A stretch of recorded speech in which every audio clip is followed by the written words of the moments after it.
Hey, welcome to the Pharmacy Residency Podcast, member of the Pharmacy Podcast Network.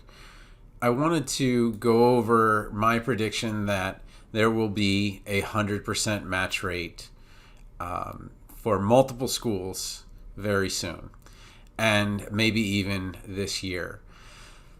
I'm going to go over some data with you, but I'm telling you that if you are in the P1 pharmacy school class right now, your chances of getting a residency will probably be close to 100%, especially if you get an interview. And I'm going to go over why that is. But if trends continue as they are, the P1 class, this P1 class that is in school right now, they probably will all have, there will be more residencies than there are applicants for those residencies. And it'll never go to 100% for all schools because it's a lot about fit, 80-20 rule where 80% of the students want 20% of the residencies and all of that stuff. But expect that match rates will be very close to medical schools' match rates in the coming years, certainly 4 years from now. But I feel like this year we will also see a dramatic rise. Not as dramatic as it will be for this P1 class, but there will be a big rise in match rates as we move through the next 3 years. But it will be exponential by the time we get to the P1 class that is in school now. So let me explain what's going on and what's happening. So the first and most notable trend, this is the ASHP match statistics, is the number participating in the match. Those that said, I'd like to try to get a residency, has gone down, by 900 students in the last year. But that isn't because of enrollment. I want to make that clear. Less people applied for the match, not because of enrollment, but because of interest. And so that means that interest in residencies is declining, and that makes sense as the cost of going to pharmacy school has gone up, as some of the data show that some of the students are getting older and having kids and things like that. The idea of moving somewhere and making $40,000 or $45,000 is something that they don't want. But we also see that this trend has been pretty consistently going up, which is the number of positions offered has gone up by about 150 to 200 each year. Last year we went from 4940 up to 5232. So if we kind of round that to 5240, that's almost 300 new positions. And you can see that this red line and blue line are getting to the point where they're going to meet. Now, because this drop wasn't because of enrollment, that means that as enrollment has gone down and the number of accepted applicants has gone down, we're going to see a tremendous merging of these two numbers. So how much has enrollment gone down?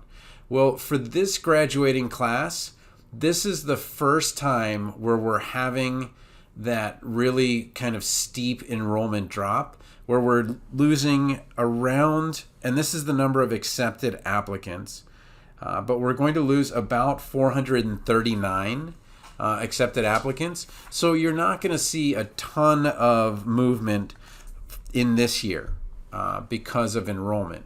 But interest may go down even further. We don't know if that's going to be the case or not. But even if this red line stayed where it was, this blue line has gone up every single year by about 150 to, what it was last year, 300. So we're going to see even more residency openings for fewer students applying. Now, I'm just going to average this over the next 3 years. Over the next 3 years, the number of accepted applicants from the next 3 years of graduating classes, including 2023, so 2023, 2024, 2025, you lose about 500 applicants each year to pharmacy school.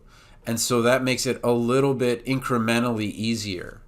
But then the P1 class that is in right now, the number of students that were accepted and the drop in the number of students is as much as the 3 years prior.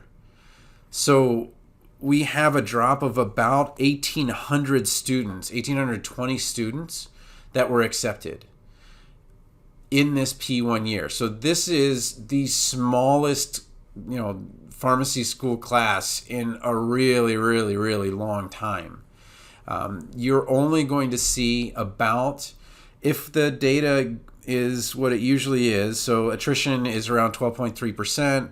So if we see 87.7% of the 9,700 that were admitted, we're only going to see 8,500 graduates from pharmacy school in the class of 2026, I want to say. Yep, class of 2026. That is super tiny relative to what we've seen. And so, the most recent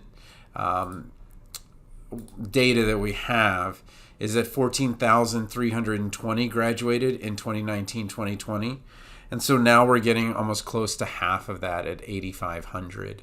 If that, attrition rate kind of stays where it is. Okay. So what does this mean for you for this year, for applying to the match? I think that we're going to see another increase in the number of residency positions offered. I think we're going to see another decrease, although it may be incremental, in the number of applicants to the match. And so let's take a look at what the percentages were. So this is the big sheet that most want to use, which is the applicants. Applicants who registered for the match, 6,486. And only about 1,000 of those, withdrew or did not return a ranking, so probably didn't get an interview.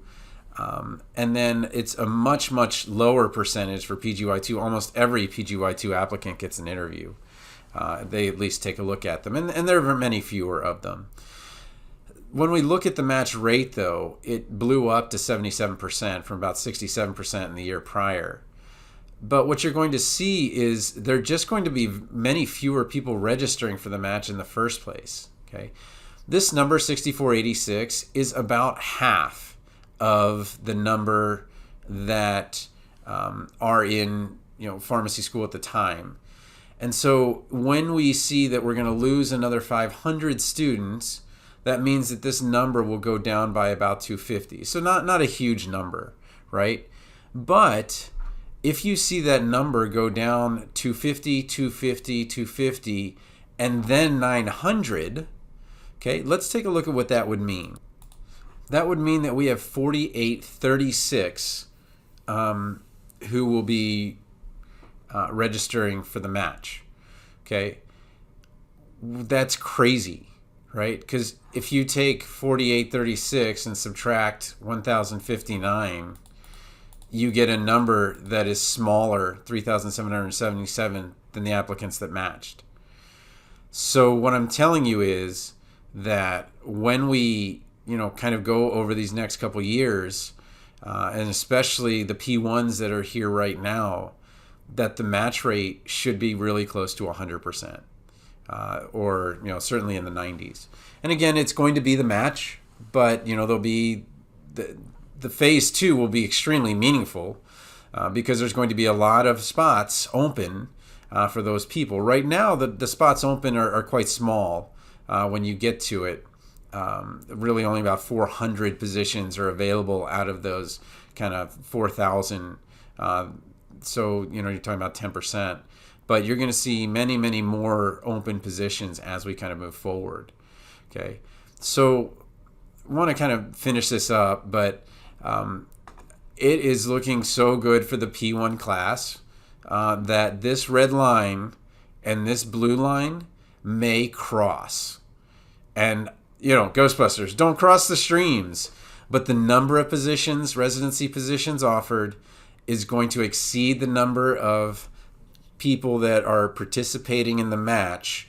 I'm going to say at least maybe in 3 years, but certainly in 4 years, my expectation is that will happen. As always, if you want my one-on-one help, go to residency.teachable.com. You can see the LOI, CV, or interview courses where I can help you.